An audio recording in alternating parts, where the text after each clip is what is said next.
ఓం నమో నారాయణాయ. వైశాఖ పురాణం 13వ అధ్యాయము. అశూన్య శయన వ్రతము. నారద మహర్షి అంబరీష మహారాజుతో ఇట్లనెను. శృతదేవుని మాటలను విని శృతకీర్తి మహారాజు, మునివర్య, మన్మధుని భార్య రతీదేవి అశూన్య శయన వ్రతమును చేసినట్లు చెప్పిరి.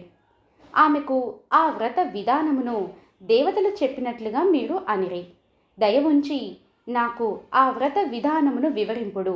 ఆ వ్రతమున చేయవలసిన దానము, పూజనము, ఫలము మున్నగవానిని కూడా చెప్పగోరుదునని అడిగెను. అప్పుడు శృతదేవుడు, మహారాజా వినుము. అశూన్య శయనమును వ్రతము సర్వ పాపములను పోగొట్టును. ఈ వ్రతమును శ్రీమన్నారాయణుడు లక్ష్మీదేవికి చెప్పెను. ఆ వ్రతము ఆచరించినచో నీలమేఘశ్యాముడగు విష్ణువు లక్ష్మీ సమేతముగా ప్రసన్నుడై సర్వ పాపములను పోగొట్టి సర్వ శుభములను ఇచ్చును. ఈ వ్రతము ఆచరించి గృహస్థ ధర్మములు పాటించిన వారు సఫలమైన గృహస్థ జీవనమును గడిపి సర్వ సంపదలను పొందుదురు. అట్లు చేయని వారికి శుభములు ఎట్లు కలుగును? శ్రావణ మాసమున శుద్ధ విద్యయందు ఈ వ్రతము ఆచరింపవలెను. ఈ వ్రతము ఆచరించువారు 4 మాసములను హవిష్యాన్నమునే పాయసమునే భుజింపవలెను. పారణ దినమున లక్ష్మీ సమేతుడగు శ్రీ మహావిష్ణువును అర్చించి చతుర్విధ భక్ష్యములను వండి నివేదన చేయవలెను. కుటుంబము గల సద్బ్రాహ్మణును పూజించి వానికి చతుర్విధ భక్ష్యములను వాయనమీయవలెను. బంగారు, వెండి, లక్ష్మీనారాయణ ప్రతిమను చేయించి పట్టు వస్త్రములను, తులసి మాలికలు మున్నగు సుగంధ వస్తువులతో పూజింపవలెను. శయ్యాదానములు, వస్త్రదానములు చేసి బ్రాహ్మణ భోజనము, దంపతుల పూజ చేయవలెను. ఈ విధముగా శ్రావణ మాసము మొదలు 4 మాసములు విష్ణువును లక్ష్మీ సమేతముగా పూజింపవలెను.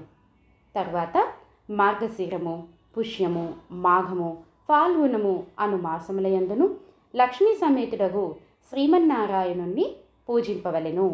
తరువాత చైత్రము, వైశాఖము, జ్యేష్ఠము, ఆషాఢము అను మాసములయందు శ్రీహరిని రుక్మిణీ సహితముగా ఎర్రని పుష్పములతో పూజింపవలెను. భూదేవ సహితుడు సనందనాది ముని సంస్థుతుడు పరిశుద్ధుడు అగు శ్రీ మహావిష్ణువును అర్చింపవలెను. ఈ విధముగా చేసి ఆషాఢ శుద్ధ విద్యయందు ముగించి అష్టాక్షరి మంత్రముచే హోమము చేయవలెను. మార్గశిరము మున్నగు 4 మాసముల పారణయందు విష్ణు గాయత్రిచే హోమము చేయవలెను. చైత్రాది చాతుర్మాసములయందు పురుష సూక్త మంత్రములచే హోమము చేయవలెను. పంచామృతములను, పాయసమును, నేతితో వండిన బూరెలను నివేదింపవలెను. శ్రావణాది మాస చతుష్టయమున పూజ, హోమము, భక్ష్య నివేదన చేయవలెను. లక్ష్మీనారాయణ ప్రతిమను శ్రావణాది మాస చతుష్టయ పూజకు ముందుగానే దానమియవలెను. శ్రీకృష్ణ ప్రతిమను మార్గశీర్షాది మాస చతుష్టయ పూజ మధ్యమున దానమియవలెను. చైత్రాది మాస చతుష్టయ పూజ అంతమున వెండి వరాహమూర్తిని దానమియవలెను. అప్పుడు కేశవాది 12 నామములతో 12 మంది బ్రాహ్మణులకు యథాశక్తిగా వస్త్రాలంకరములను దక్షిణతో ఇయ్యవలెను.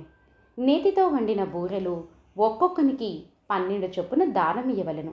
తరువాత మంచమును, పరుపును ఉంచి దానిపై కంచు పాత్రపై సర్వాలంకార భూషితమగు లక్ష్మీనారాయణ ప్రతిమను ఉంచి విష్ణుభక్తుడు కుటుంబవంతుడనగు ఆచార్య బ్రాహ్మణునకు దానమిచ్చి బ్రాహ్మణ సమారాధన చేయవలెను. లక్ష్య అశూన్య శయనం యథా తవ జనార్దన శయ్యా మమ ప్యశూనా స్యాధ్యా వేనానేవ కేశవ అని దాన మంత్రమును చెప్పి దానం చేసి అందరి భోజనమైన తర్వాత తాను భుజింపవలెను. పై శ్లోకము భావం ఏమిటంటే, స్వామి జనార్దన, నీ శయ్య లక్ష్మీ సహితమే ఉన్నట్లుగా నా శయ్యము సదా అశూన్యమై ఈ శయ్యాదానము చేసుండుగాక. ఈ వ్రతమును భార్య లేని పురుషుడను, విధవా స్త్రీయును, దంపతులు ఎవరైనను చేసుకొనవచ్చును. శృతదేవ మహారాజా, నేను నీకు ఈ వ్రతమును పూర్తిగా వివరించితిని. ఈ వ్రతము ఆచరించిన శ్రీ మహావిష్ణువు ప్రసన్నుడగును. ఆయన అనుగ్రహమును పొంది జనులందరూ ఆయురారోగ్యములతో భోగభాగ్యములతో శుభలాభములతో సంతుష్టులే ఉందురు.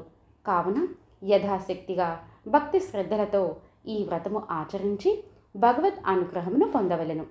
భగవద్ అనుగ్రహమున ముక్తియు సులభమగును. మహారాజా, నీవడిగిన అశూన్యసేన వ్రతమును వివరించితిని. నీకు మరేమి చెప్పవలయను అని శృతదేవ మహాముని శృతకీర్తి మహారాజుతో అనెను. శృతకీర్తి మహారాజు, మహాముని, వైశాఖమున ఛత్రదానము చేసిన వచ్చు పుణ్యమును వివరింపము. శుభకర్ములై వైశాఖ మాస వ్రతాంగ విధానములు ఎంత విన్నను నాకు తృప్తి కలుగుటలేదు అని అడిగెను. ఇది వైశాఖ పురాణం 13వ అధ్యాయం సంపూర్ణం.